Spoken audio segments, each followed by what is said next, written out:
First, I want to give you a little bit of history, even though George Mason knows everything I'm going to say. And the Amateur Fencers League of America really broke away, and the newspapers reported us as seceding from the normal organization of the Amateur Athletic Union. The Amateur Athletic Union, seeing the rise in demand for sports all through the eastern region, gymnasiums were building up. The Turnverein movement was big. After the revolution in 1849, a lot of Germans came over, and a lot of clubs were opening up for all sports situations. So sports were building. Industrialization caused people to be gaining weight. And so people felt like they needed sports. And so what happened was, Turnvereins were opening, everything was opening, sports were getting big. And so James Sullivan, who's one of the United States' most famous athletes, he was a member of the New York Athletic Club, and he organized the Amateur Athletic Union, known as the AAU, in the 1880s, and started sports championships in New York for all the sports. And fencing was part of it. So our first title, what happened was, they did it with drawing of straws, and it was direct elimination to the title. And they used professional fencing coaches as the referees. All these other guys said, this is wrong. We don't want coaches. We don't want coaches. We can't trust coaches, they thought. And they said, direct elimination. This doesn't show who's the true champion. Only pools would do that. After 4 years, they completely seceded, made all the papers in New York, and they formed the Amateur Fencers League of America in 1891. It was founded, the meeting where they actually formed the organization was founded in the New York Athletic Club. So was the AAU. So the New York Athletic Club was really the center of everything that was going on. Now we start our championships, and one of the things about the Amateur Fencers League of America, of course our name changed in 1981 to U.S. Fencing Association. But one of the interesting parts of our organization was it was not just about competition. Yes, it was pools. Yes, there were titles. It had to be about, the founding was about the idea that we are always promoting the sport. We're not just competing to win. And so it was decided that form was going to be a very important part of our organization. How we looked, how we behaved, you know? And so people were actually trying to look good. If you won about 5-4, the judges then conferred. Only by one touch if you won. If the other guy had better form, it was back to a tie, and you had to refence a touch. So form was counting for points from 1891 until a horrible Olympics in 1912, where we showed up at the Olympics and we were extremely focused on our form still. And the rest of the world was coming in and just gut-stabbing us all over the place with infighting. Infighting, by the way, was illegal in the U.S. Fencing Association. You could not pull your arm back. You could not duck. That was illegal. So we were posing perfectly all the time, and they were killing us. So 1912, we said, that's it. We are not doing that anymore. Plus, there were so many arguments between Italy and France. They had different length blades. The French felt the upper arm should be targeted foil because it's in front of the body. And the Italians said that's ridiculous, you know? And so they had arguments. Then they had to form the FIE because nobody could speak the right languages, and they argued about everything. So that took a year just to find out, what language are we going to make the official language of fencing? Of course, the Italians said Italian. The Germans said German. The French said French. And the Americans said, we don't care. And so it went on like this. And eventually, what happened was the Americans built a reputation of being kind of outsider, honest, you know, good arbitrators. All right? And so the founding of the FIE was in 1913. And then the rules would be made in French. Then each country would translate its own way. And in many years, the English translated it, and then we would translate the English into American, you know? So that's what went on. That's just a little feedback into some of the background of the U.S. Fencing Association. And now I want to give you, to make the service awards tonight, the 26th president of the AFLA-USFA, Callie Weeks.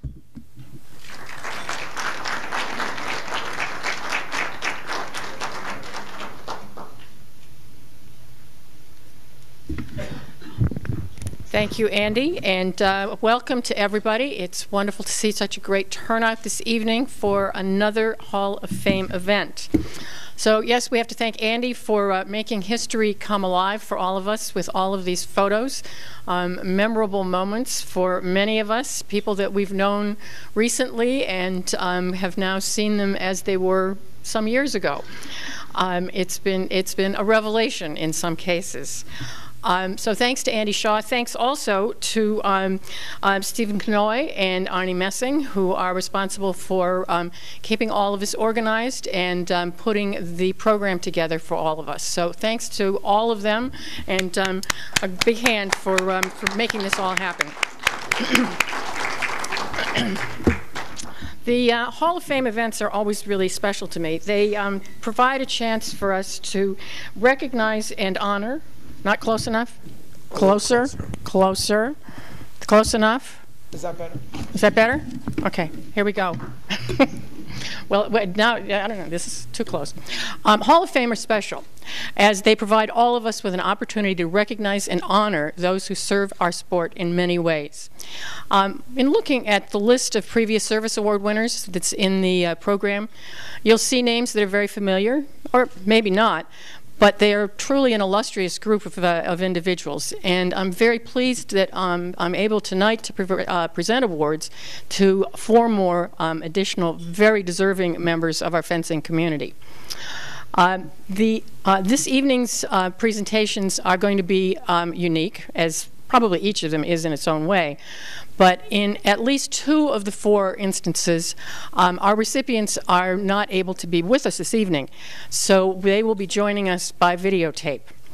I'm hoping that 2 of the others who are toiling down below will be able to tear themselves away so that they can hear their praises sung, and that they will be able to be here in person to receive their awards. And here they are. Talk about perfect timing. But timing is everything, as we know. So let me begin with the award for Sam Cheris. He has worn many hats in his long and illustrious fencing career. Highlights that appear in your program are just some of the many accomplishments that are on his enormous fencing resume. I'd like to add a couple of details, however. Even as he held the various volunteer positions, he continued to fence, and he fenced for over 30 years. During his work for the association, he did a great deal of work on budgeting during the 80s in particular. He's quite pleased, and as we all could be, that during his years, the budget showed a surplus. Among Sam's proposals to the FIE were the addition of color to designate the country of the competitor, and the requirement to have the names of the fencers on their uniforms. Sam's contributions have touched the lives of our fencers at home and abroad in many countless ways, and I'm pleased to recognize him with the Service Award for service to the sport of fencing. Sam can't be with us tonight because of family obligations, so he's asked Carl Borak to accept the award on his behalf.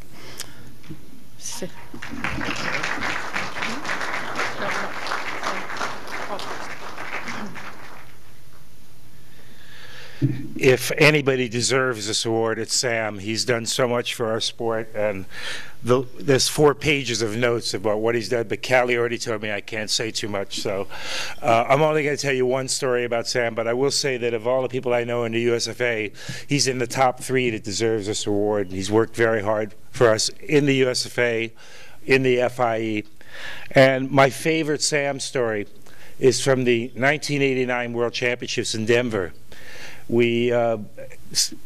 Sam took over the World Championships. I think South Bend or Chicago or one of the cities fell out, and he had a month to put it together, and he did an amazing job putting it together. And we were in the, I think it was the semifinals, and Sam was on the DT, and he was working very hard, and there was a bout between this guy, American fencer, I think his name is Peter Westbrook. Is that a familiar name? Anyway, Westbrook was fencing the Olympic champion Jean-Francois Lamour. And the director was Tullio Montano of Italy. And, you know, the Italians, to say the least, the Italians can be very friendly to their French friends in the refereeing. So in order to help our fencer, Sam put the bout between Westbrook and Lamour right on a strip, right in front of the barricade, so all the Americans could be right there to cheer, and which we were. this really rattled Tulio Montano terribly. And so Tulio goes rushing to the DT and takes this position. You got to move the strip. I can't direct there. You got to move the strip. Sam says, absolutely not. Just go back. He said, no, I demand it. Sam rips off his jacket and wants to get in a fight with Tulio Montano about this. It was my favorite moment. It showed the kind of passion that he does have. He's had the passion for the sport. He put in the Clarion Cup, much against, many people didn't want youth fencing. If it weren't for what they put in with the Clarion Cup then, we wouldn't have the youth fencing we have now.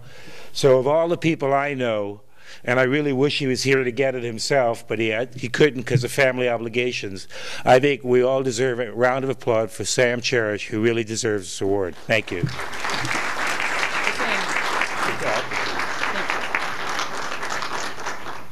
And now we will hear from Sam himself. Event.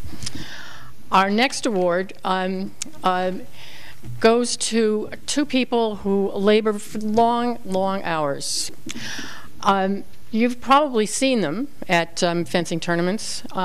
You perhaps don't know exactly what they do, and you perhaps don't even know their names. But their labor at the bout committee tables really is what makes it possible for everybody who's on the strip, coaching, fencing, as spectators, to have the kind of experiences that they do, the successful experiences that they do during our tournaments. Cheryl Eberhardt and Tanya Brown have been central to our national tournaments for at least a decade. They have been with us through events that most are memorable to those who fenced and maybe have won medals. But they also have, singly or together, been at tournaments that are memorable for other ways and have been instrumental in keeping things moving along under some kind of interesting and sometimes difficult circumstances. Singly or together, they were there for the biggest single day in Summer Nationals fencing history, when 1,300, that's 1,300 fencers, competed on one day. A big day is 800 or 900 fencers, but 1,300 fencers competed on one day in Sacramento. Here in Atlanta, some of you will remember the Flaming Bagel, which was an interesting and challenging experience. You can ask those who know about that, what happened. Last year, we had concerns about H1N1, and everybody had to pull together to make sure everything was fine. There were the various power outages and fire alarms. Perhaps the most memorable was one morning in Reno when we had no strips. That was the day before the tournament. The day of the tournament, we had no strips. There were no strips until about noon of that day. Yet the tournament went on. We finished in about the exact amount of time that it would have taken had we started at 8 o'clock instead of 1 o'clock. It was quite remarkable. And our stalwart bout committee and computer people were there to keep things going. So through it all, Tanya and Cheryl have served the association loyally and tirelessly, and they are well deserving of this service award. So we've managed to entice them to come up to receive the award in person. So I'll just ask them to come up and receive their awards, and then they'll go back to work.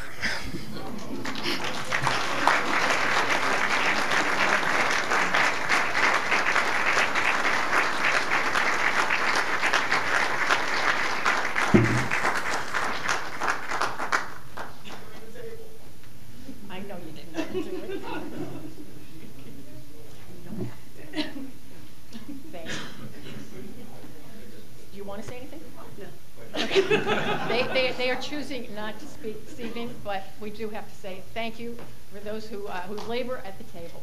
Thank you.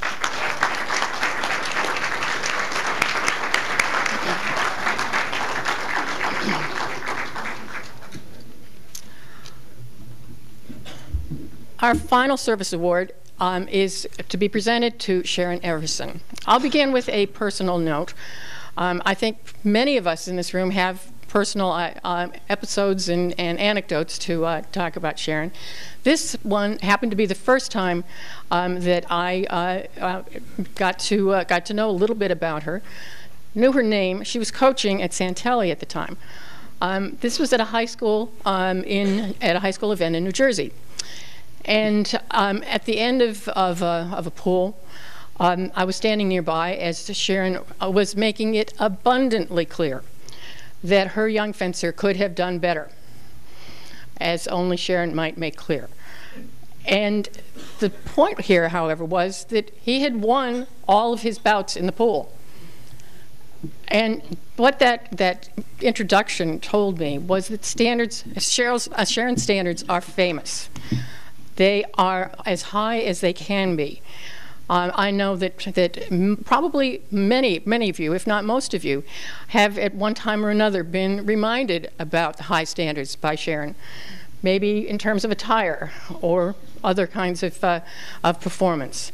But in fact, her attention to detail really are marks of her deep respect for the sport and for its rules, and her desire to ensure that there's a fair excuse me, and level field for all of us and all competitors. So this brings me to another aspect of her service to diverse competitors, as she has worked tirelessly on behalf of wheelchair fencing, both here and abroad. So Sharon Everson is the recipient of this year's Fencing Officials Commission Award, and she is well deserving of this award at this time. She could not be here, another situation that we are sad about, so we'll need to congratulate her when we see her in person, but we'll hear from her via videotape. So now to the Hall of Fame Awards, and we're going to start from the sort of chronologically from the beginning here. And our first award is going to be for Ella Hatton, and you can probably see in your brochure about Ella Hatton. And what happened was there were basically two women in the United States who were traveling through the country and teaching people fencing and being challenged to duels and challenging people to duels, in many cases bloody duels. Ella Hatton eventually started to become known as Jaguarine and then Jaguarina. She also became a Broadway actress, and you can see all the details about her. But the main thing is, between Matilda Yagaman in the East Coast, crossing west, and Jaguarine, or Ella Hatton, from the West Coast mostly, these two women promoted fencing and really dueled against a lot of people. And Jaguarine was considered undefeated. No one ever knew of anybody who beat her. And there was even talk about putting her on the Olympic team, even though she wasn't even fencing in normal tournaments. But I'm going to read you a little bit about the man who really did the research. Welton Jones, who's the father of Welton Jones III from San Diego, who has fenced saber for many years. Welton Jones is a retired newspaper man who fell in love with Jaguarina 10 years ago while writing stories about San Diego history. Surprised by the near total lack of specific information about such a fascinating character, he's been pursuing her tracks through libraries, museums, and old publications ever since. And you can see the display about her in the back. He is presently wrestling with a book about the glamorous Amazon, and he has recently accepted a commission to write a short play about her. And thanks to his son, West Coast saber fencer Welton Jones III, he encountered the Fencing Hall of Fame and immediately began campaigning on behalf of Ella Hatton, known to her audiences as Jaguarina. So I'll be happy to send. Jaguarina had 8 siblings, and she has a grandniece who's in her 80s, living in the middle of Ohio, nowhere near an airport, and she's also in fragile health. So I decided I would just discuss her tonight, and we will mail this to her, her family. And I thank you for being here, and on behalf of Jaguarina. Thanks very much.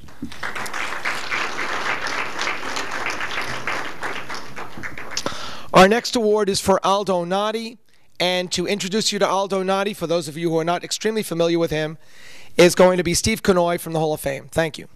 Steve, come on up.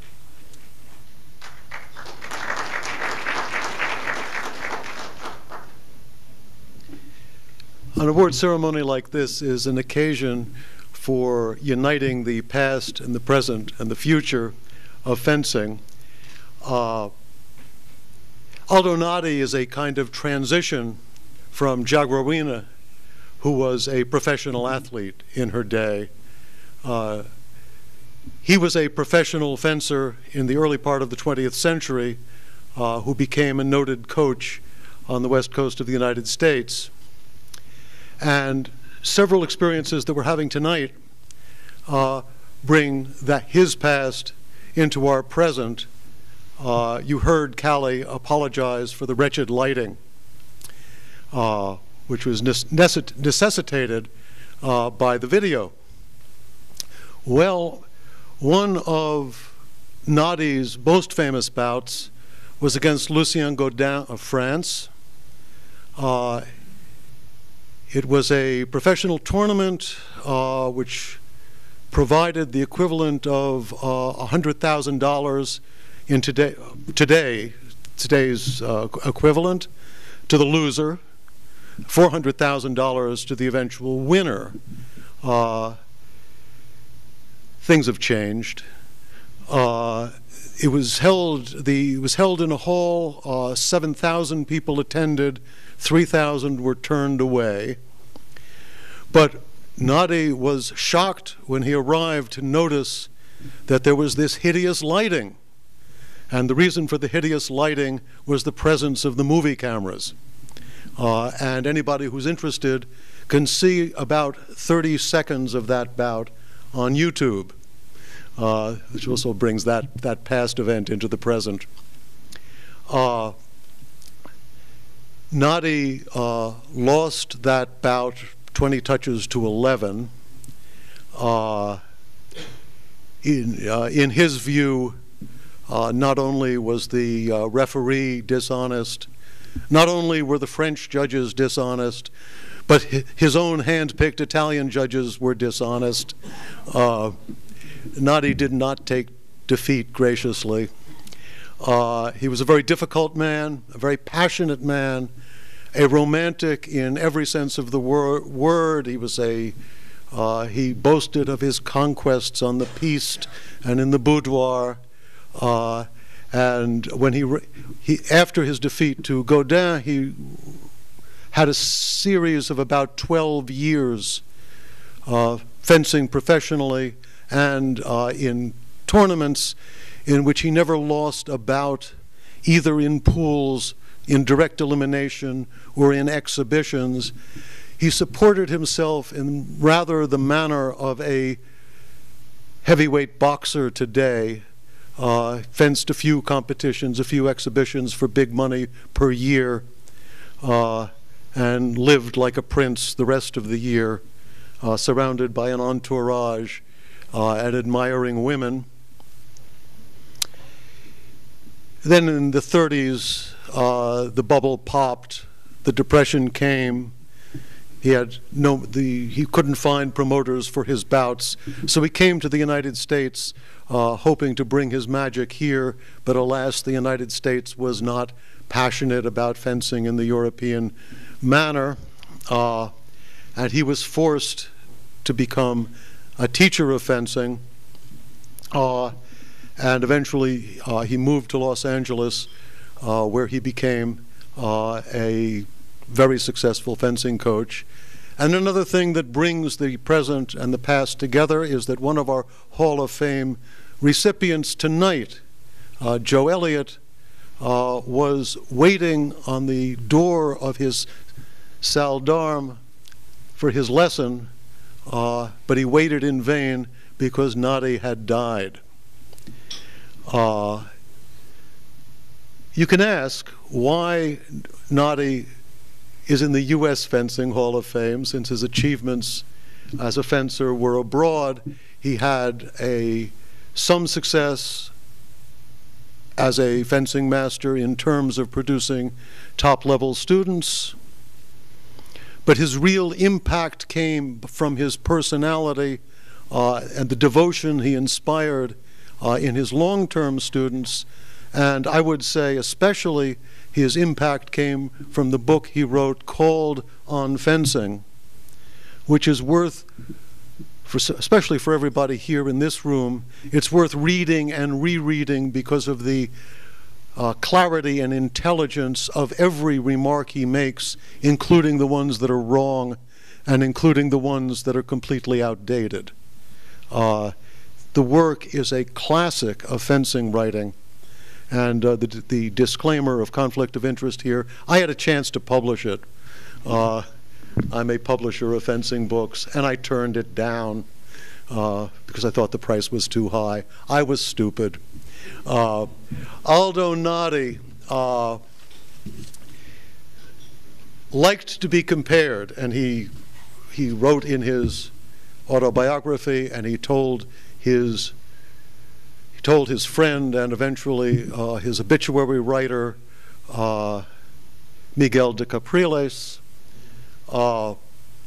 he liked to be compared with an artist like Benvenuto Cellini, a famous seducer, a Lothario, if you will, Casanova. He liked to be compared with Cyrano de Bergerac, and he was sure he could beat all of them at their respective professions. He is a worthy and enduring, his is a worthy and enduring legacy, which is fitly celebrated in our Hall of Fame. Thank you.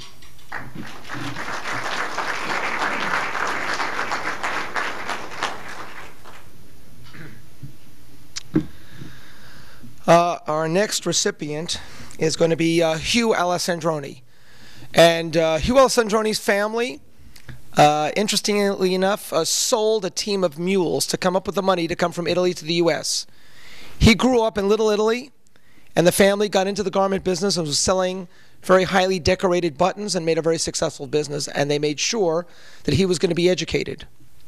He went to Columbia University, and he tried out for the football team, which he wanted to do. He was strong and thick. And in his early days on the football team, he got his nose smashed in and broken, and he decided that that may not be the sport for him. So he had heard about the fencing team from the football team. It starts with the same letter, and he decided to try it. The coach at the fencing team at Columbia University was James Murray. James Murray was the son of the great boxing coach at the New York Athletic Club, and James Murray coached at the AC and at Columbia for over 50 years. Murray is in the Hall of Fame, and what happened was Murray trained him extremely well. He went from Columbia and ended up winning 2 national titles in 34 and 36, but his big moment came actually in 1932. In 1932 and 1936, both the times he was first for the Olympics to make the Olympic team. 1932, the U.S. foil team made it into the Final Four. The Final Four was Italy, France, U.S., and Denmark. Fact. I have a copy. The scrapbook was too hard to take apart. I could not break the glue from 1932. So I decided to make a photocopy. And here you see the headline from the Examiner: U.S. team bests France at foils in games upset. Enters finals for first time since Olympics inception. So this U.S. team makes it into the Final Four. They beat Denmark. France beat Denmark. Italy beat Denmark. That became France beat Italy, and Italy beat U.S., and U.S. beat France. So we beat France. It was 8-8, and we beat France on touches. Another first for the United States. So it became a fence-off, a 3-way barrage between France, Italy, and U.S. So we ended up winning the bronze medal. We were defeated by Italy and France in the fence-off, and they came down to a barrage with like 1 touch difference between the two of them. So U.S. got a bronze medal with these guys. He really ended up advancing. If you saw the article up there, that science, develops, fencing and threatens baseball. That was one of the articles about threatening baseball, which I don't think we've really had many articles about that recently. And so the United States, again, was accepted. The machine was accepted. The referees were accepted. And we really became, between the bronze medal in 32 and the developing of that, Hugh Alessandroni really made a mark in American fencing. Some years later, when I started to realize that just about everybody seemed to be getting forgotten, and I started to think, well, I've got to start maybe collecting things. And I started to look up Alessandroni in all the phone books in the East Coast, and I actually found his widow, the former Anne Van Dukteren. And Anne Van Dukteren had actually met him. She was going out with Mike DeCaprilis on a train from New York to MIT for the Olympic trials. In 36, she met Hugh Alessandroni, and they fell in love, and they got married in 1937. And tonight, to accept the award for Hugh Ellis Androni in the Hall of Fame is his daughter, Joanne Fishman, who's come here from Rancho Santa Fe, California. Joanne Fishman, come on right up.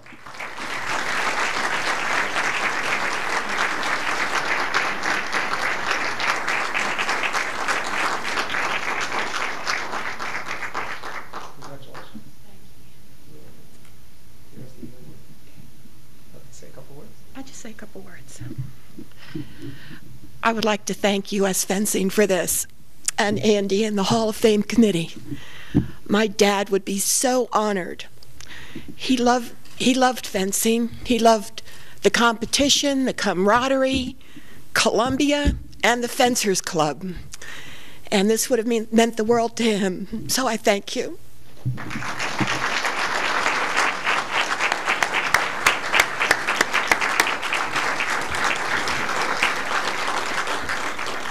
Our next recipient, who did an incredible achievement in the 1950s through the help of some other people, but Bobby Bloom is an incredible champion guy with an incredible professional career, which sometimes kept him from doing anything related to fencing. To introduce him is his son, Steve Bloom.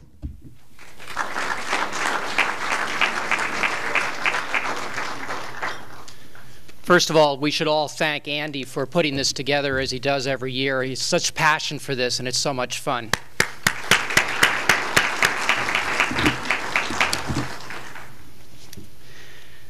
These past 2 years, you've blessed me with the chance to introduce, as members of the Hall of Fame, actually the two most important men in my life. And last year at the Dallas Nationals, that was Coach Henry Haratunian, who's sitting right in the middle of the group right now. And, of course, Yale's legendary fencing master. He's now in his 41st year of training Yale fencers. As far as this year's inductee, we'll get to that. One more thing. What I said last year when I introduced Haratunian, and most of what I'm about to say, comes from yet another Hall of Famer, Jack Keane. Jack can't be here tonight. He's taking care of his wife, Bobby. But he's a lifelong friend to both inductees, Henry and our next inductee, and he's an Olympic teammate to the man that I'm about to introduce. So at this point, I'm asking you to sort of suspend disbelief and pretend that it's Jack Keane speaking to you and not me. I have a question for you. If you didn't know Bob Bloom back in the 1960s, how could you still pick him out today on a bustling midtown New York City street right after work and be sure that it was Bob? Easy. Just look for a fast-striding, distinguished lawyer type in a Brooks Brothers suit, Saks Fifth Avenue shirt, tripler tie, and wingtip shoes. Then look over his broad shoulders. I guarantee you'd see a well-worn, actually ratty, fencing bag.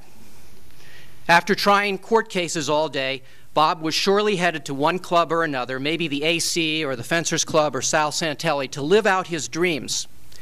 That ratty bag, that was Bob's trademark. It announced that he was ready to fence.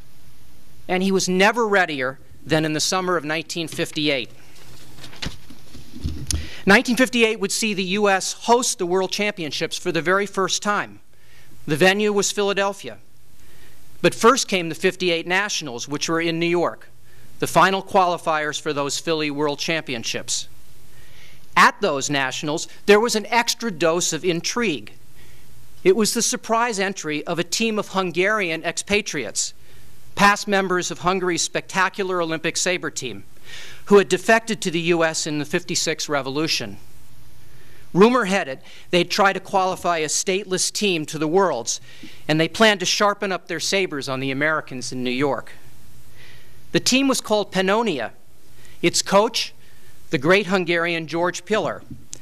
At those '58 Nationals, the Hunkies were the overwhelming Darth Vader favorites to win the U.S. saber title in the team event. But it never happened, because in the finals of the Commodore Hotel Ballroom, in that magnificent upset, lefty Bob Bloom and his Sal Santelli team beat them up, down, and sideways. So it was on to Philadelphia for Bob and the rest of the '58 U.S. World Championship team, a team, by the way, on which Bob was thought merely to be a bench warmer. I myself, that would be Jack Keane, had only been fencing for 1 year. My acquaintance with Bob was merely casual. But I'd volunteered to be the press officer for the '58 World Championships, so I was tasked with providing AP press coverage. On August 29, 1958, I had the supreme pleasure of writing the following press release. Dateline, Philadelphia. Robert Bloom of New York City, who barely qualified for the U.S. team as an alternate, tonight became the first American to make an international saber fencing final in the last 10 years. Bloom, a 29-year-old dark-haired, bespectacled attorney from New York, created quite a stir as he fought his way into the individual saber finals in the World Fencing Championships at the Palestra that night. Not only was he the lone American survivor, but he was the least regarded of Uncle Sam's entries. Merely an alternate on his Sal Santelli club team, Bloom made a spectacular sweep of a five-way fence-off to survive the second round. Then the former Trinity College and Columbia Law School student swept his first 4 semifinal matches as he vaulted into the finals with a 4-2 record.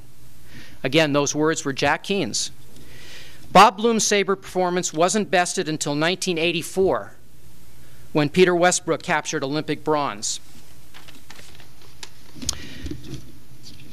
The gray-haired people in this room might recall that '68 was a presidential election year.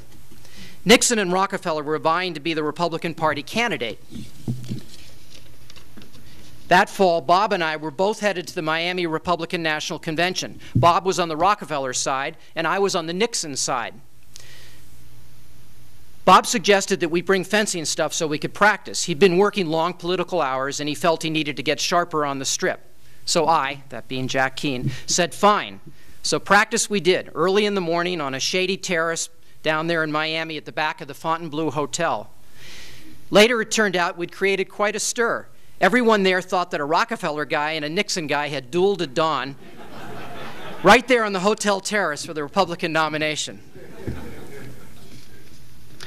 5 decades have flashed by since Bob's brilliant Philadelphia performance. He's filled those years with a litany of achievement both on and off the strip. The breadth of what he's done sets Bob apart in the history of U.S. fencing. For the whole banana, go online to the Hall of Fame site that Andy's been so wonderful at putting together, but here's just a taste. He earned USFA points in 5 different decades. In fact, I remember he hounded Don Anthony in the 1980s at age 53 in some quarterfinal pool. So he was around for a long time. He competed in the '64 and '68 Olympics. He was named to 3 Pan Am teams. He was a perennial national finalist in the '50s and '60s. With Santelli and then with the FC, he was a 10-time national saber team champion. At age 46, and I remember this day well, in March of that particular year, he made a World Cup saber semifinal pool, and now I'm not Jack Keene. I was actually in the same semifinal pool at exactly half his age. He was captain of international teams from '70 through '89. He was official at 4 Olympic Games. He was a pupil, and he's very proud of this, of legendary coaches including Santelli, Aeltesh, Cesar, Lucia, Nita Kirchner, and Von Arnold. In terms of technique, he was widely acknowledged to be the premier U.S. saber fencer of his era. And he actually did sire 2 more generations of college or national level saber fencers. Remarkably, Bob did all this while balancing, as Andy implied, almost 60 years in trial law and government, along with service as trustee of his college alma mater, Trinity, who, by the way, whose fencing team he founded. Bob was counsel to New York City Mayor John Lindsay, then for decades argued court cases and closed out his career with a decade of service to New York State as perhaps the country's oldest ever Assistant Attorney General. Not too many months ago, and I mean that, not too many months ago, Bob was still trying cases for New York State AG Andrew Cuomo. All of this with steady support from his spouse of almost 60 years, Barbara, a Vassar grad and trustee, a mother of 4 Bloom kids, and a nationally known child welfare advocate. As we meet our next inductee, let me put all of this back into my own words.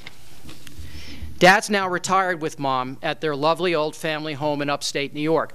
But make no mistake, Talk to Dad here. Talk to him someday at a dinner table somewhere. He continues to dream the very same fencing dreams that powered his amazing run in 1958, his 2 Olympics, his decades as a dangerous competitor. I had to fence against him for years for national ranking, and all his other even more remarkable accomplishments as a gentleman, a public servant, a husband, a father, and a grandfather. Since 1958, U.S. fencing and U.S. fencers have come far.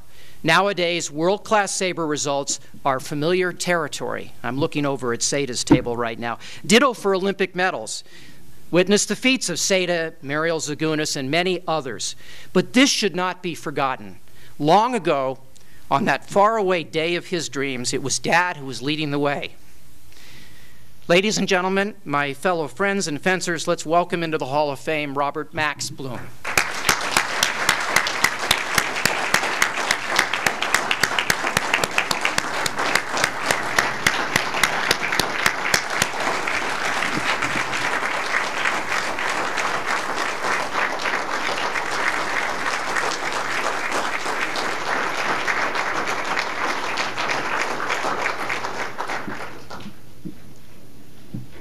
I'm awfully glad that Steve said that Jack Keane wrote that. Others here might think that I did. You're going to need to get close to it. We have it very low, so you're going to have to really get up. Have to really close to it and swallow it. All right. I'd say eat it, yes. Thank you. Okay. That's a good line for this. I'm awards for people who make so major a contribution, as did she. I also am deeply grateful to Steve and have so admired his own fencing prowess and fencing career.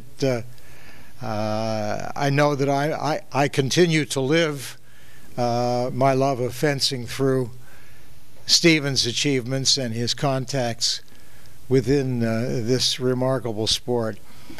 I did have lessons with many fencing masters. There are 3 whose names I would be sorry not to mention.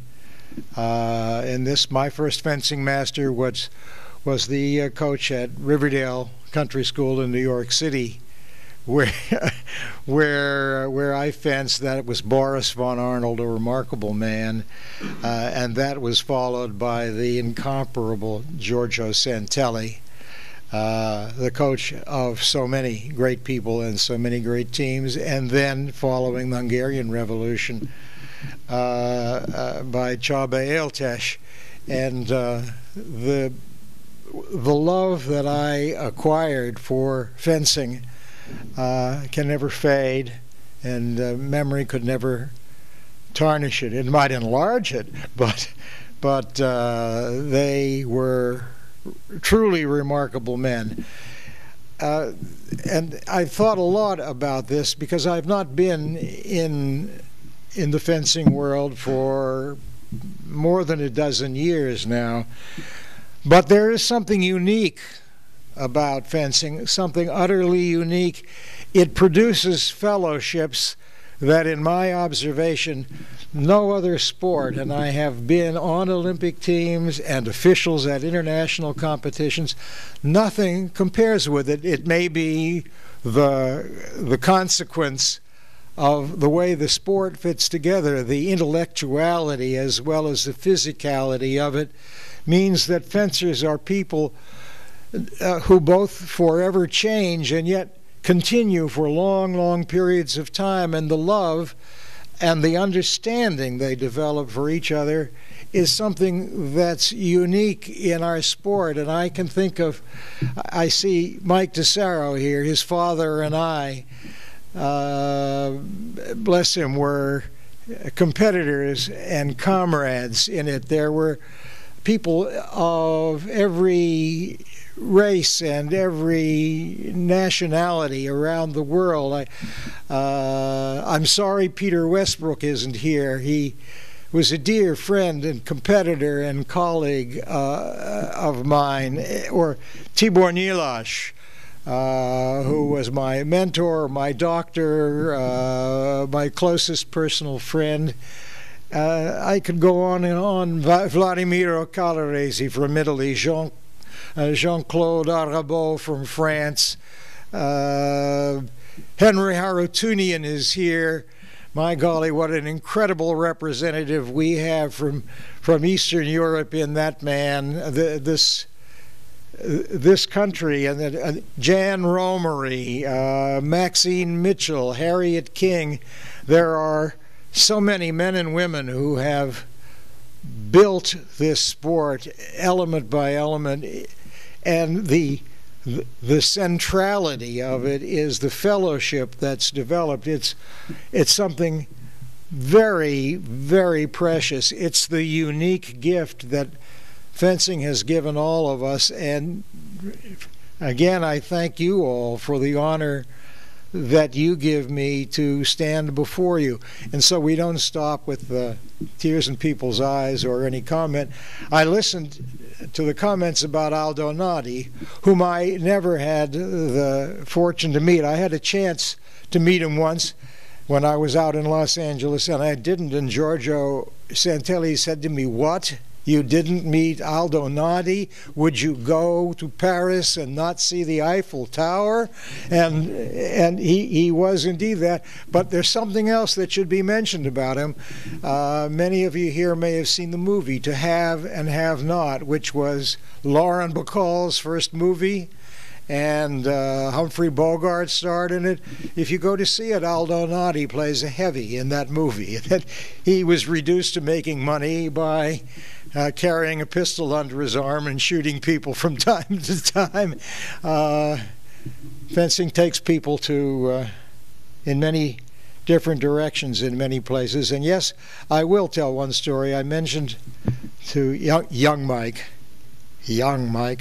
back in the World University Games in 1987, which were in Zagreb, I was the team leader for the United States, the captain of the team, and Mike DeSaro, father of young Mike, and I roomed together. He was one of the coaches. And this incident describes what I consider so beautiful about our sport.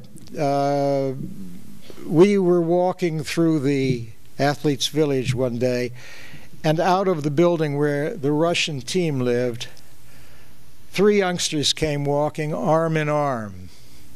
They were Brian Keane, one of Jack's sons, and in the middle, a Russian, young Kuznetsov, who I think may have won that competition, and Mike DeSaro, young Mike DeSaro.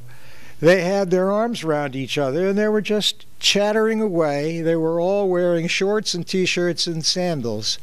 And I turned to look at Mike, my friend, and the tears were running down his face, and I realized they were running down mine. Fencing gives us nothing more valuable than the love of the fellows we do it with. Thank you again for making me a part of your fencing world.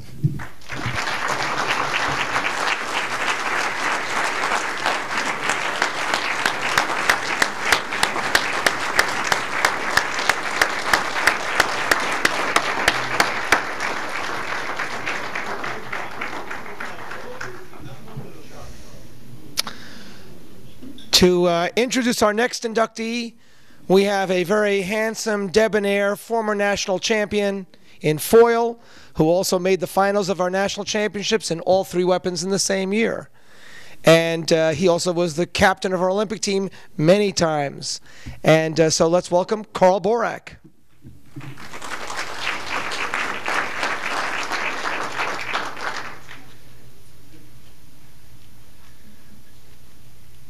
Before I introduce Joe, I have to say to Andy, I love these pictures, Andy. In a funny way, it's like watching your life flash in front of you, because most of these people I've known or heard about in my life, but I really appreciate your work a lot. Thank you. Joe Elliott. Joe Elliott's father was in the French Foreign Legion. His mother was a gypsy, and he learned how to fence in the Algerian Wars. That's a lie. I'm just making that up.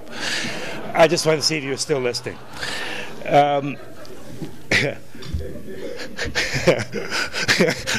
Hi, Joe. In 1962, my freshman year of high school, I met Joe Elliott at the UCLA Fencers Club.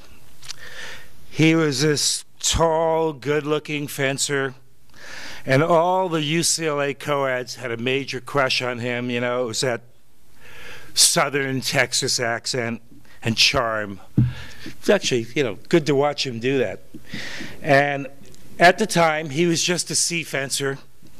And he had enormous, my coach would say, this guy's got enormous potential and talent. And then the next year, Joe left for Bolivia. What happened to Joe Elliott? There was this great guy, but he was gone. And I didn't know much about his journey there, but I received an email from this gentleman named Romero Galindo. And I have to read you the email when he heard that Joe was in the Hall of Fame. Please allow me to congratulate the U.S. Fencing Federation for the selection of Joe Elliott to its Hall of Fame. Joe and I were college friends, and in 1963 we drove a four-wheel drive Scout from College Station, Texas to Cochabamba, Bolivia. Once there, Joe organized the Bolivian fencers in a way that popularized the sport and lifted the quality of competition to levels never seen before, nor after, I dare say. Joe won the Bolivian National Championships more than once and left many loyal followers who have now made him into a legendary fencer. If this bit of information about Joe wasn't known before, I respectfully request to be added to his amazing fencing accomplishments. And then he wrote me a few days later and he said, allow me to expand on Joe Elliott's achievements while he lived in Bolivia and promoted the sport of fencing. The sport had a significant hold among the military establishment there. It was the peak of the Cold War, which wasn't cold on that fringe of the world. Cuban expeditionary forces were rampaging through Africa and preparing for the ground for another Vietnam in South America. They chose Bolivia as their focal point, and Che Guevara set his sights for another Sierra Maestra in the Bolivian Chaco a few years later. Joe's enthusiasm, desire to assimilate himself to the circumstances, and his humbleness appealed to some Army officers who befriended him through the sport. No doubt his attitude and commitment to selfishly help on the resurgence of the sport demonstrated to them how a self-directed volunteer American was benefiting their country. Eventually, the Bolivian Army defeated Che Guevara and his communist band. Some of Joe's friends were directly involved in this campaign. I'm sure their concept of America was influenced by Joe. I wondered what he was doing in Bolivia all that time. I remember when Joe returned from Bolivia to our club, he was recovering from hepatitis, and it was just prior to the 1964 Olympic Games. And there was an Open in LA, an épée Open. Paul Pesci was there. I think Dave McConaughey was there. Lieutenant Kirkwood.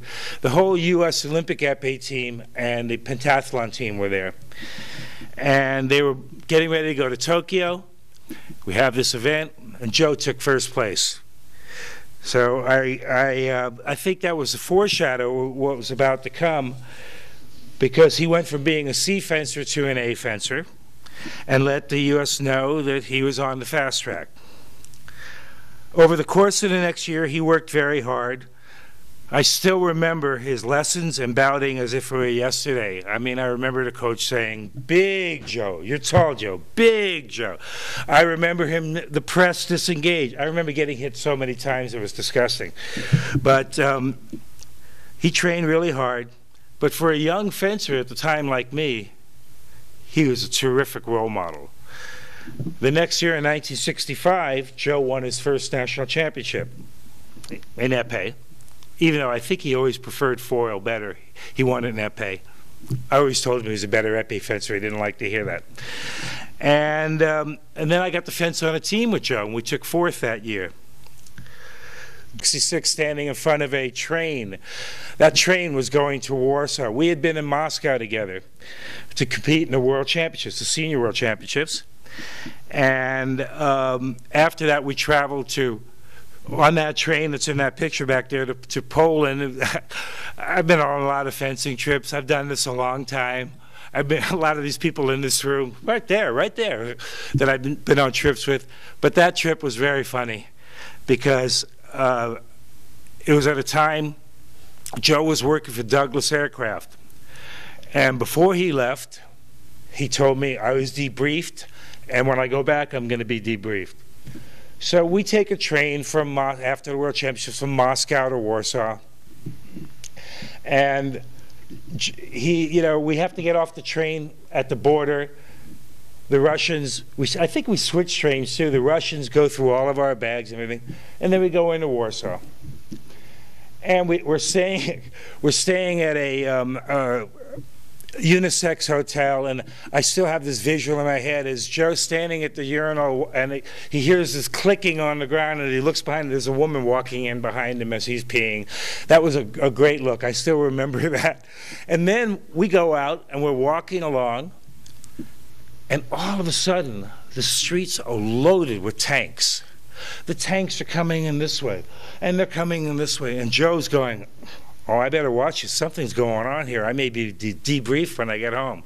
So we're both freaking out about all these tanks coming in, and it turned out to be their millennium or some holiday, and we were a little bit embarrassed. But anyway, it was great. He was a great role model and somebody great to travel with, and somebody great to look up to as a kid because he was a hard worker, a really good fencer, and everybody liked him.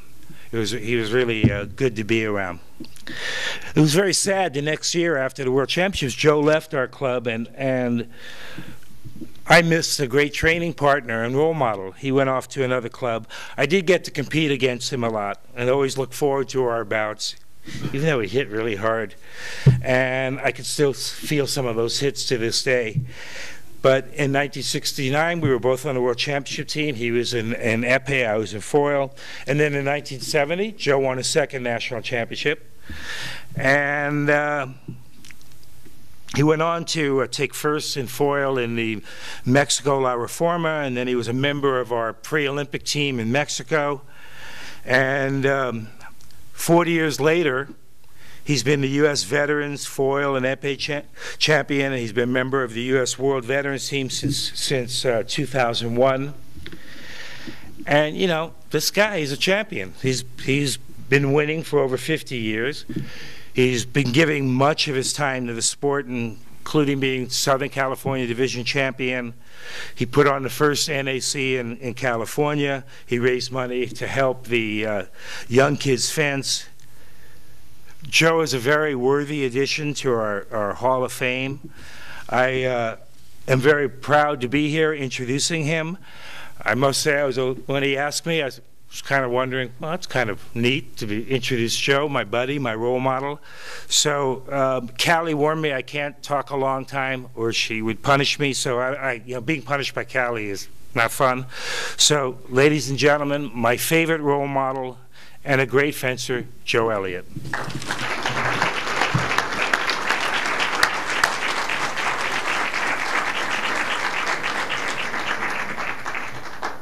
Congratulations. There you go. Here's your little. Oh, thanks. I didn't give Bobby Bloom his line. Thank you for the plaque. Thank you for this honor, and I'd like to especially mention the nomination and election committee. What were you thinking? But it happened, so here I am. Sorry.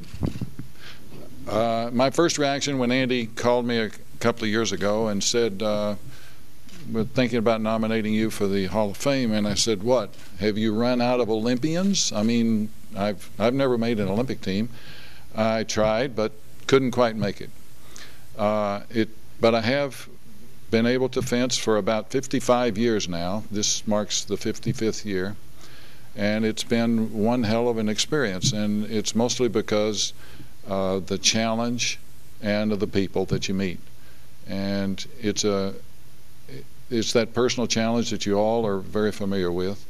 No matter what happens, you can start over on the next touch, and it just makes It's like starting every bout or every touch as the beginning of the rest of your life, because you don't have to accept defeat. Several lies were told a little earlier about, and I won't go into just how big the lies were, but I did get hepatitis in Bolivia, and I did take lessons from Aldo Nadi, and he did die, but there were a lot of other people waiting on his doorstep for him to show up, and that was only my third lesson with him.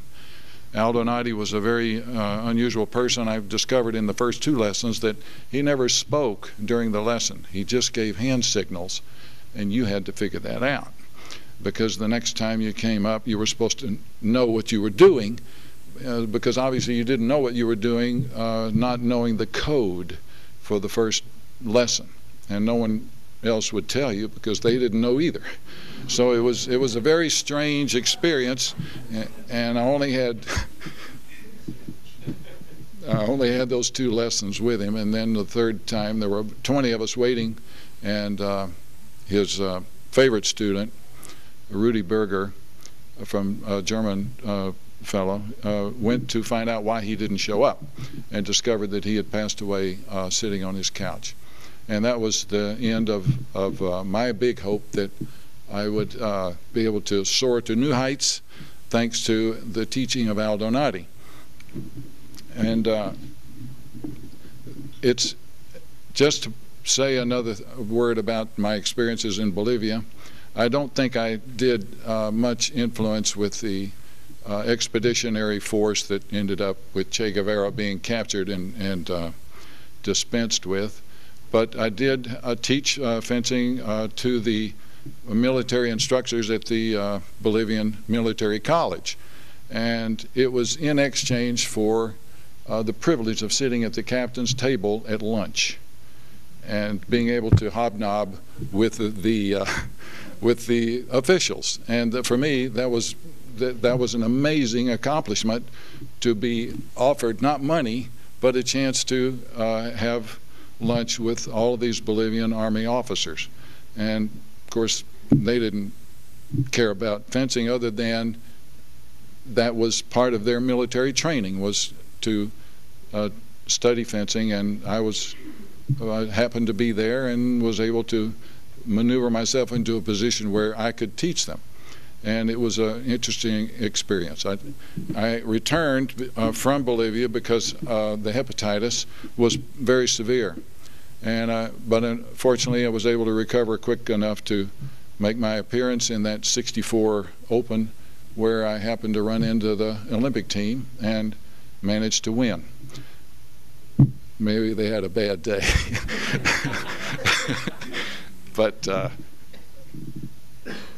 I've had a chance to fence in a lot of local tournaments and meet a lot of people, and it's just been an amazing experience.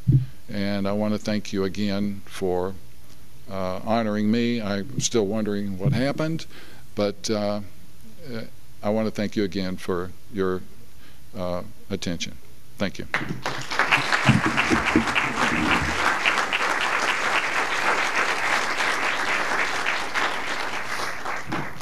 I hope many of you enjoy listening to a modest man talk, because it's really not that normal for most of us to listen to. So thank you, Joe. Our next recipient is going to be introduced by one of his high school students, Juan Captet. Please come on up.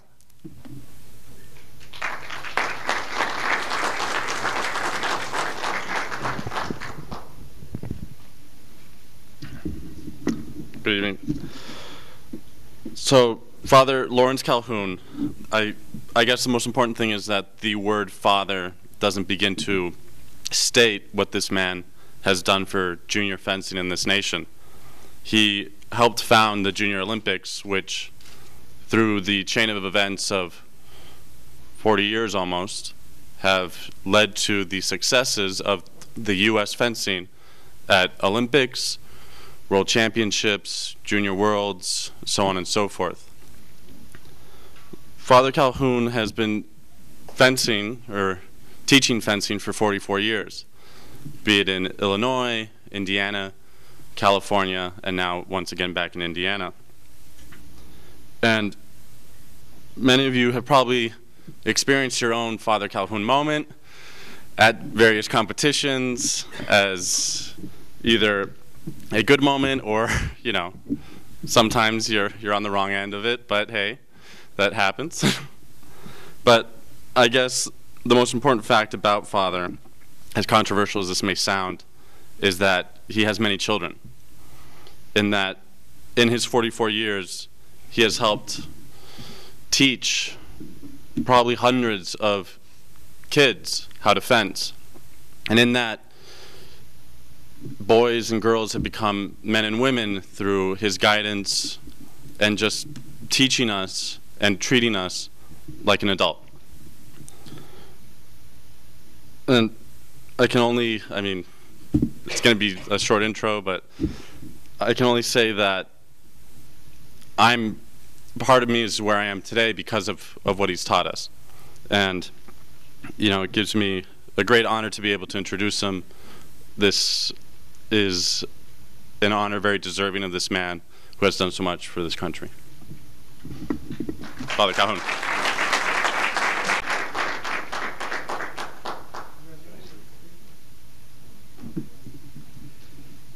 I had no idea what Juan was going to say because I just gave him information about an hour ago. Because being the last person is just the same as being the first. You're not quite sure what to expect or what to say. I'm not speechless, but of all the people that are receiving it tonight and in previous nights, well, I would be the last one to get picked for anything like this. I only fenced 3 bouts in my life, so I was not a fencer, for which I don't really have regrets in one sense. I fenced 2 bouts in pools where they needed an extra body, a warm body, so they could have an event. I don't even know if I won them or not. I don't think I did. And the 3rd bout was a duel. I'm still here, and so is my opponent. It just so happened in my early years, and I'll go back to the beginning in a minute, that I had a very excitable Italian, which ones aren't, and I managed to push the right button. And so he threw down his gauntlet and challenged me. And so I said, fine, you fence foil, you fence saber, we're doing épée because I get the choice. So at one of our dual meets with Niles East in Chicago, when we had our dual meet with them at our school, I had the official, Art Leipold, direct our duel. And then I did win it. So I'm 1-0, at least I think, or maybe 1-2. I'm not sure about the other 2 bouts. Then we went on and had the dual meet. But I think more important, how I got into it. All I expected to do in life was become an ordained priest and be a science teacher, which I did accomplish over 14 or 15 years of college. And during that time of my graduate work at Notre Dame, I was walking in our old gym, for those of you who remember that, the field house, heard this clashing noise, saberists, the far end of the gym. I went over there, and one of my fencers was on the team. So that kind of drew me into it. Well, I finished my graduate work, and the last week before graduation, Mike DeChico, my mentor, said, come over, I'll give you a lesson, which lasted 2 hours. I wasn't in no shape for an hour lesson or a 20-minute lesson, but he pushed me through all 3 weapons. And then I went off to Notre Dame High School in Chicago to be a teacher. The athletic director in one of the unending meetings that we always have at schools said, I want some more activities. Write down something you can do. And I put down fencing team. Now, I have to admit, I had a great deal of knowledge from Mike DeChico's lesson. I could advance. I could retreat. I think I could beat attack and maybe even parry post. I'm not sure about that. That was it. And I said, I figure when I got there, well, I'll get the first semester to just learn what's going on, and then we'll put out stuff for the club. And he says, I want it now. So I put out the call, and we had 4 or 5 kids show up. And that was the beginning. Shortly after that, I found, some of you may remember Al January. He was teaching fencing at a YMCA. So I and a couple other of my fencers went over there and started taking lessons. Gradually, at that point in time, I was very much hooked up with fencing in the USFCA, its present name anyway, and became a member. And I started working at the NCAAs as the statistician, BC, before computers. And a lot of you remember all that. But in the meantime, in 1972, I had the idea that our junior fencing, the only thing we had going for us was the Summer Nationals. And then in April of the next year, we would send those people off to the Junior Worlds with not necessarily anything in between, because there were no junior tournaments. I mean, at least not in the Midwest or the West Coast. I can't speak for the East Coast in that regard. And so I had the idea of the grassroots, and we started the JOs at our school. And we brought 98 kids in, had them stay in the homes of everybody there, put them up.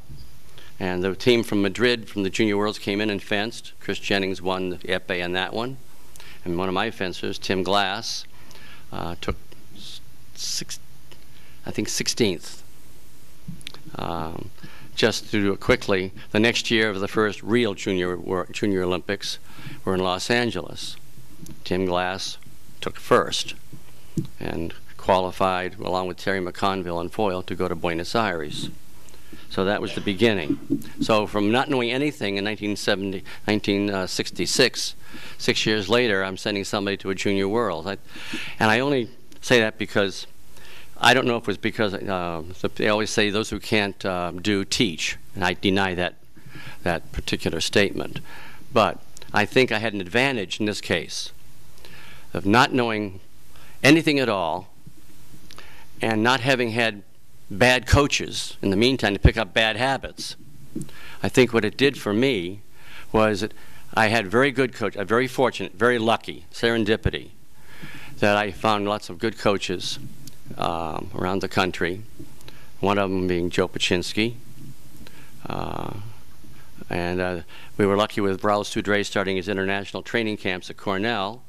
Those guys came over, and even though they couldn't speak English and we couldn't speak French, we got along just fine.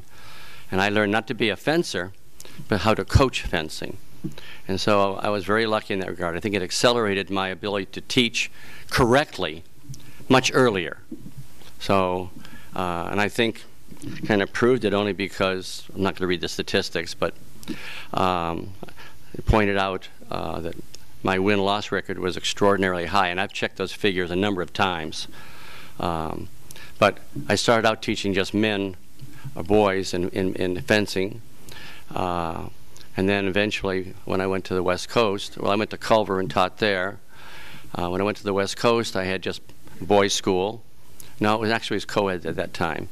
And I had a middle school, so I eventually wound up teaching foil épée, not so much saber, for men and women at the high school, and the middle school, foil épée and saber in both men and women. So you get through with all that, and all these competitions, and we just started the NACs, people began to do a lot of things. And so I wound up with lots of wins, lots of losses too, because my beginners in the grade school, the middle school, did a lot of losing at start, and that's good. You have to lose to learn. You can lose by winning too, but when you lose a bout, you got to know why you lose. If you don't, you might as well do some tiddlywinks. But if you know why you lost, now you start winning.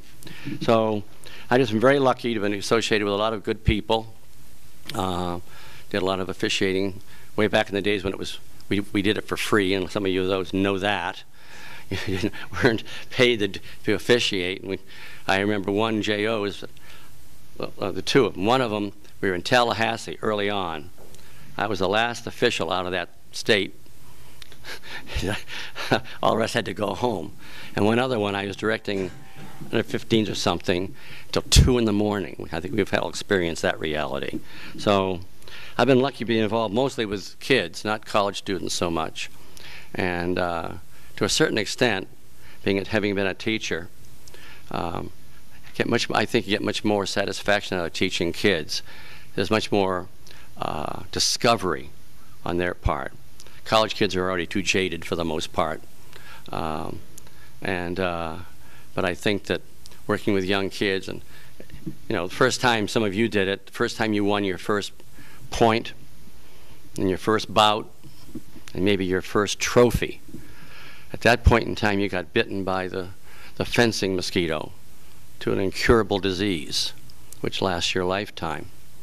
And so I'm not done yet, but as I once said in my first retirement, the second one's not here yet, paraphrasing MacArthur, old fencers don't die, they just go on to do other things.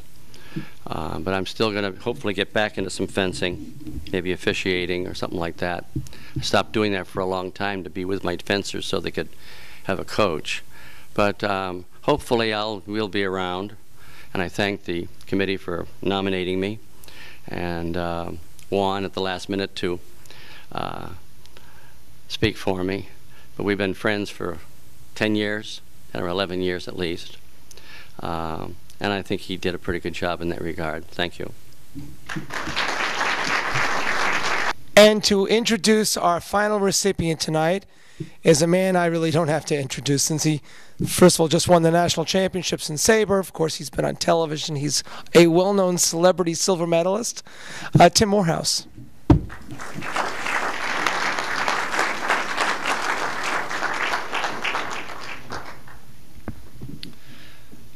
So first, it's an honor that we are getting to honor a coach, because I think so often they're overlooked in the achievements. When you're at the Olympics and you're on the stand, your coach is not up there with you, but we all know that they played as big a role as anyone in getting you there. So first, I just want to say to all the coaches in the room, from all your students, can all the coaches just stand up and just thank them for all their hard work with all their students? If all the coaches in the room could stand up. Yuri, Arkady, Simon, stand up, all the coaches.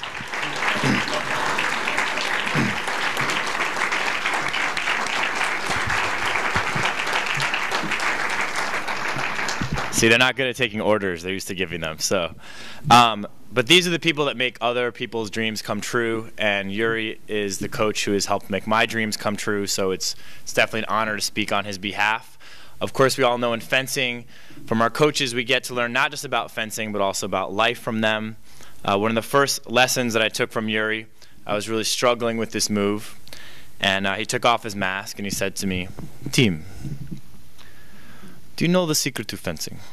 And I said, "No, what is it?" He's like, "I will tell you.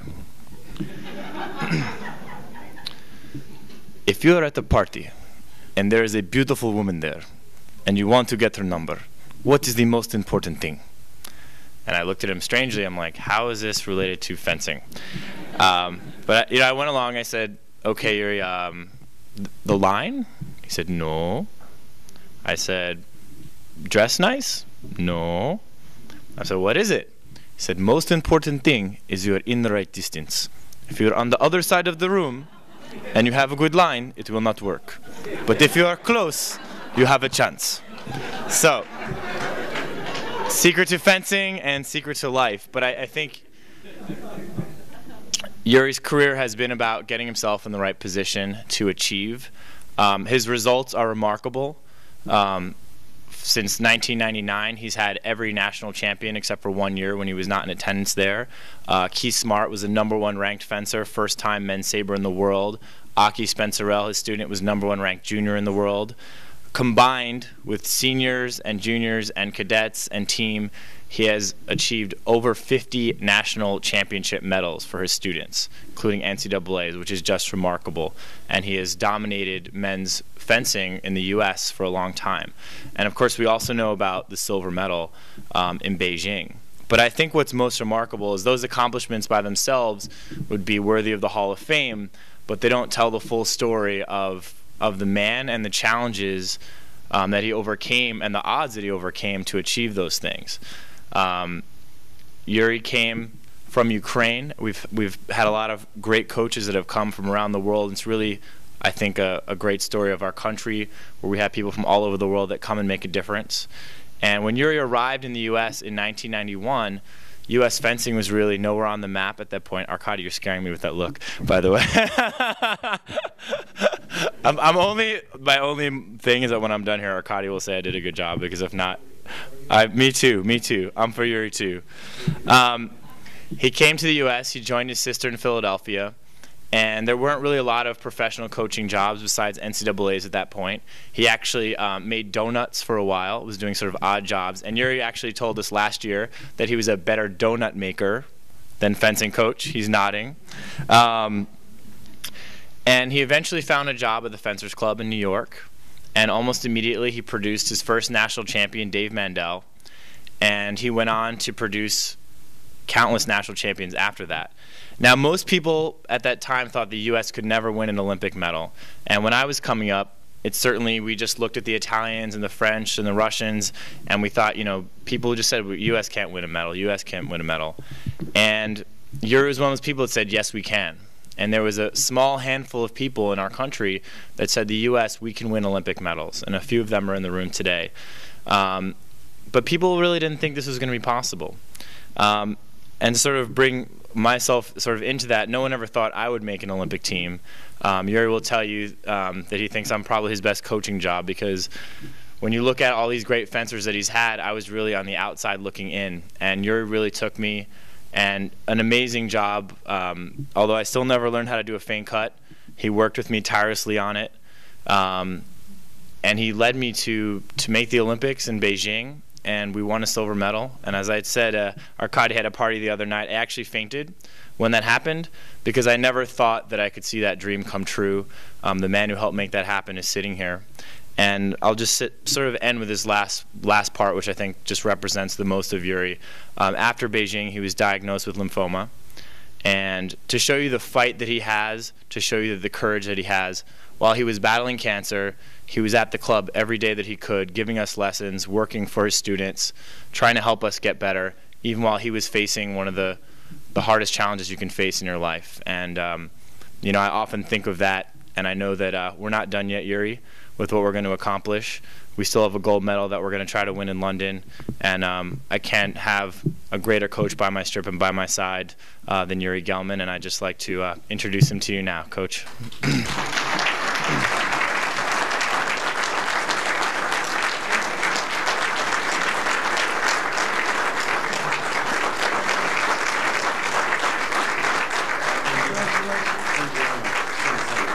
Thanks.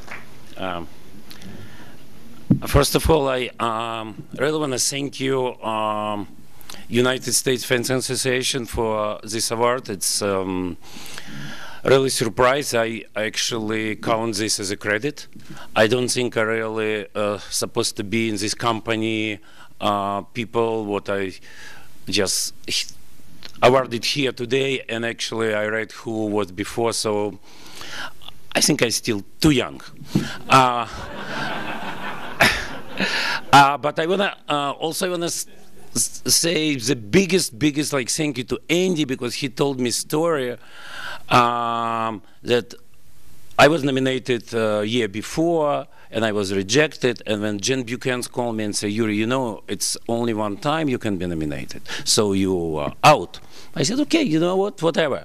Then Andy called me and said, Yuri, we nominated you again. And I told him this story, what Jeff told me. He said, no. It used to be this rule, but I will nominate you every year until they're going to pick you. Thank you. Andy, thank you. It's special for you. So, also, I have opportunity to thank you all people in United States who helped me all these years. I came here, Tim told absolutely true, to making donuts actually, and actually I really was good. And then thanks to Simon called me and said there is position in the New York Fencers Club. So Simon is my very close friend, and I have to come to. Simon said, okay, stop making donuts, come to Fencers Club. So I came. And since this time, you know, I worked there and I met so many people, like incredible people who helped me and helped United States fencing, and it wouldn't happen, you know, that we produce so many fencers if we all work really hard. It's not me. Team work hard. I did some job, but like I learned from my teachers, and a lot of my teachers unfortunately already passed away, but thank them that they teach me. Some people who is here and I learn from them a lot, like Leszek Stawicki, it's one of the greatest maestro in fencing. I want to name him. Arkady Burdan, here with us, and one of the greatest coach, and many other, like Henry Arutyunyan here. I just even can see like many people who live in United States, and I know they can't just make it. I learn from anyone who I can, you know. I think it's good things to get as much as possible from anyone. To make this story short, I know I lost. Everyone would probably sleep and eat, and I don't know what you want to hear from me because I didn't prepare anything also to say. I just think that I just give you a couple maybe pictures what is in my memory from American fencing, like what I really remember and what amazed me. Number one, it's somewhere maybe 93. One of the first NEC that I came, it was cadet competition in saber. And I remember like around 16 or 18 fencers, men's saber. There, I believe no women's saber at all. Maybe 30 people in foil, refereeing horrible. Sorry. Level of like running competition, bad. Everything slow, everything like really. So it was kind of really like beginning, because I came, you know, from Soviet Union where fencing was professional sport. Everything well done, professionally, so great, and so it was big difference. And then next picture. It was 2001, Gdansk Junior World Championship, 9 medals, 6 golds, a lot of world champion, individual and team, and we really dominated there. And this is another picture, and it's only like 7 or 8 years apart. So what we did for these years. And another picture, it's only 2 years ago at Beijing, and I remember, Tim probably remember, and Seda here, our first meeting before competition start. They asked me to give a speech. I don't know, guys, if you do remember my speech. It was one day before competition start in this our American base, what's this name of this institute, and at Beijing. Yes, Beijing Normal, absolutely. Thank you, Seda. So they asked me, because I was a veteran, it was like my 3rd Olympic Games, and I said, guys, we have unique team here. Almost everyone from this team already world champion or world medalist, junior or senior. Everyone's so very experienced. I think we have like unique opportunity. We're gonna do the best. And I look at people, and some people do believe me, some do not. Honestly, I didn't expect 6 medals. I knew we were gonna win medals. I didn't know how many, but we did it. We won 6 medals. It's an incredible result for American fencing. And I just want to say the very last. I do believe that we will win more. Thank you for helping us appreciate them. Thank you very much.